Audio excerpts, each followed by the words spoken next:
That looks Bigfooty right there. That's deep too. That is definitely longer than my footprint, but I think I'm going to get a tape on that and see the length and the width. I mean, we're so close to the Paul Freeman Bigfoot sighting location where he filmed it in Shoefly Creek. Looks like he stood right here for a little while. And these feet print are almost 18 inches long. I'm going to call them 17. There's the length on it. And then we already measured the other one. I don't know if you guys can see them both, but there's one there, one there. Like he stood there for a second, or like Jenny says, maybe it was just before leap this mess.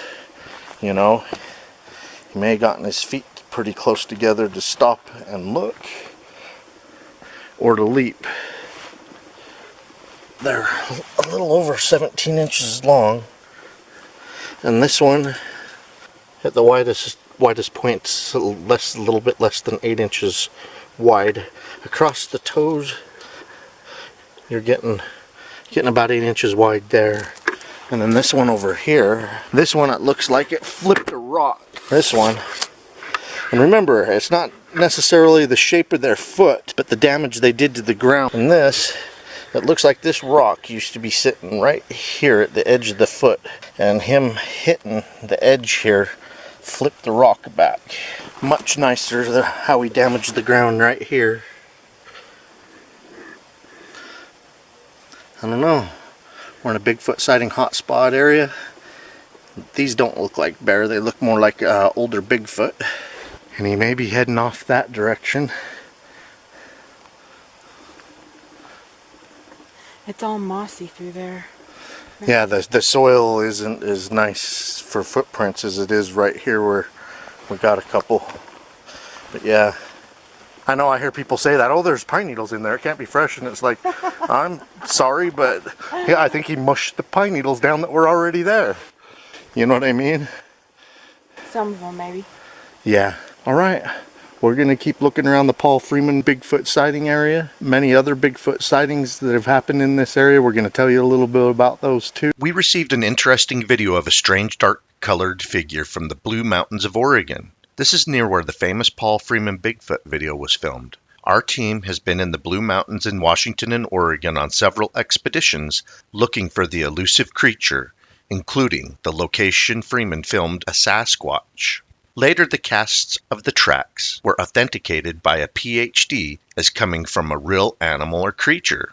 Make sure you watch this video to the end. We will zoom in on the Bigfoot-like subject 150%, then 250%. We will also boost the light color to try and bring out more features of this amazing creature. We will also slow the video down to half speed. And then we will show off some Bigfoot tracks we filmed and photographed at the Paul Freeman Bigfoot location. Please make sure you subscribe and click that bell button to get notifications of the 3 new videos we post each week of sighting reports, photos and videos of the creature, along with investigations into Sasquatch sighting hotspots. I would like to start out by pointing out, through normal questioning and conversation with the witness, her and her daughter are in a remote location near a closed campground. You can see the closed gate when she does a panoramic view of the area with her iPhone 15 at the location the creature was filmed.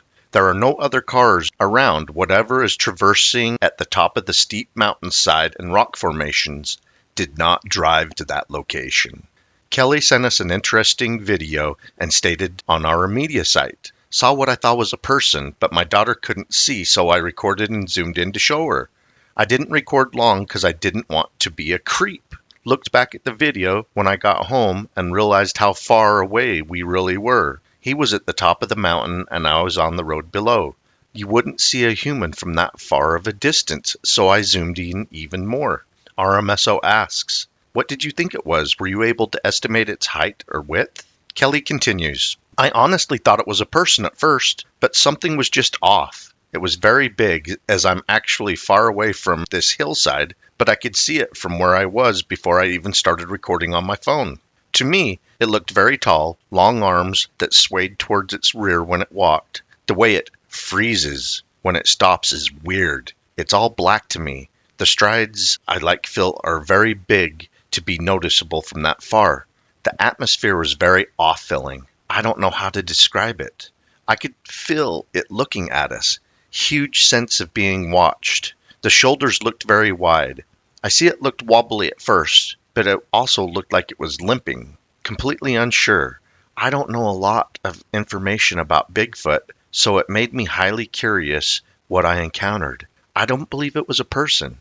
They'd blend more into the hillside, or I wouldn't be able to see them at all. I think they'd look tiny, not as prominent as this was. I walked a small distance, looked back within 2 minutes, and it was completely gone. RMSO asks, how much longer did you watch the figure after you finished filming? And what is over there? Is it brush, grass, rocks? It seems to be traversing uneven terrain. Kelly responds, not much. I stopped recording, finished parking my car. We got out. I could still see it, but wasn't moving. We walked about maybe 2 car lengths, so in a matter of less than 2 minutes, went to look again and it was completely gone. We both could not see it. The atmosphere felt off and I felt watched, so we got back in the car and drove back down towards the campgrounds. I haven't been on that side, but it's the same as the side I'm on. It's very uneven, very steep and rocky. I actually went back today and took a video from the road all the way around for a better idea of the environment. Let me know if this helps. The mountainside you see first is the one it was on. They're called the Blue Mountains. RMSO continues. Hi, Kelly. That last video, was it filmed from a different camera or the same phone that you captured the interesting figure? How far away do you think the figure or creature was when you began to film it? Kelly writes, hey, it's the same, iPhone 15. RMSO replies, okay, right on. One of our team members has an iPhone 15. They have really nice cameras. Kelly continues, they do until it's fully zoomed in. RMSO states, something that really intrigues me. You are in a remote location near a closed campground. You do a panoramic video and no other cars. Whatever is in your video did not drive there. Kelly responds, nope, it was just me and my daughter there. When you see the closed gates, you can walk beside those and it goes into the river, and we like to walk there. That's where we originally were headed. Behind these initial mountains are just more and more mountains. Bottom of the mountain is the river. It's almost as if it was heading down or coming up from it. RMSO continues, we think you caught a sub-adult or a juvenile Sasquatch out in the open. Some of the frames in the video, its arms are too long to be human. It has different tones of color in the legs and hips, just like a gorilla or bear. That is not how suits are made, Kelly states. That's a great point. I wasn't sure if it could be slight color changes or sticks from the trees blurred in. That is so crazy. Does the atmosphere change when you're in the presence of one? I've gone to the mountains my whole life in Montana, and I've never felt that strange, almost heavy, being watched feeling before. RMSO asks. Yes, the feeling of being watched and sometimes a foreboding feeling can come over a person in the presence of Sasquatch. What was your feeling that day? Kelly responds. That's the perfect word for how it was. Everything was fine all day. I saw it from the bottom of the road when driving in initially. The black stuck out on that hillside. First thought was just another person, so I didn't pay attention to it. But it was still. So we went to park, but I needed to turn my car around, so I turned towards the mountain, like you can see in my car in the panoramic. And it felt huge, tall and wide. I knew it was looking at us, just a feeling. I tried pointing it to my daughter because she couldn't see through the trees. She's 9. So that's when I pulled my phone out and zoomed in. You can hear me telling her where to look on my phone. See right there. Oh. Look where my thumb's pointing. Oh yeah. See him?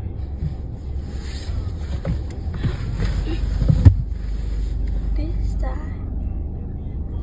It looks like it. It's a human. He's just standing there watching.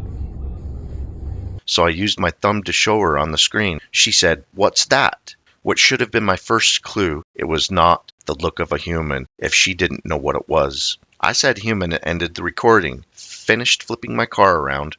We got out to the walk to the river anyways.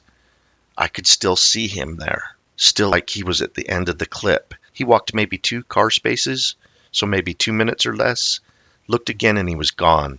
The air felt beyond still, maybe thick, like we were being watched, and definitely foreboding. So we both got back in the car and left. RMSO states, in our experiences, there is rarely just one. There may have been another one or two down at the creek, or had already traversed up over the mountaintop. So you may have had more than one set of eyes on you that day.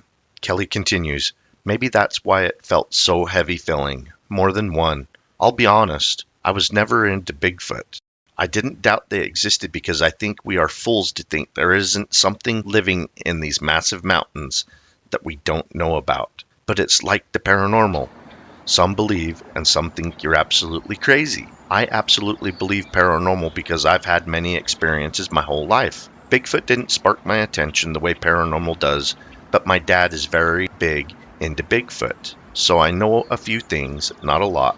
Once I realized my video and it was more beastly than human and started thinking about how big it actually was, I sent it to him. He absolutely believes that it was not human and that it's highly possible I just encountered one. So that's when I posted out to get other opinions, and it's almost like a definite feeling of I know what I saw that day, the feeling outside of my car, and it sparked a massive interest in me to start searching and learning more about them. Keep on watching, we're going to keep on squatching. I hope you have enjoyed some of our Blue Mountain Bigfoot investigations. We bring you this Bigfoot sighting reports on location as close as we can get to them. We've seen a lot of wildlife. We just got to see a huge set of bear paws and tracks up here looking for Bigfoot. We're visiting about 10 Bigfoot sighting locations while we're in the Blue Mountains. Hope you enjoyed. Keep on watching. We're going to keep on squatching.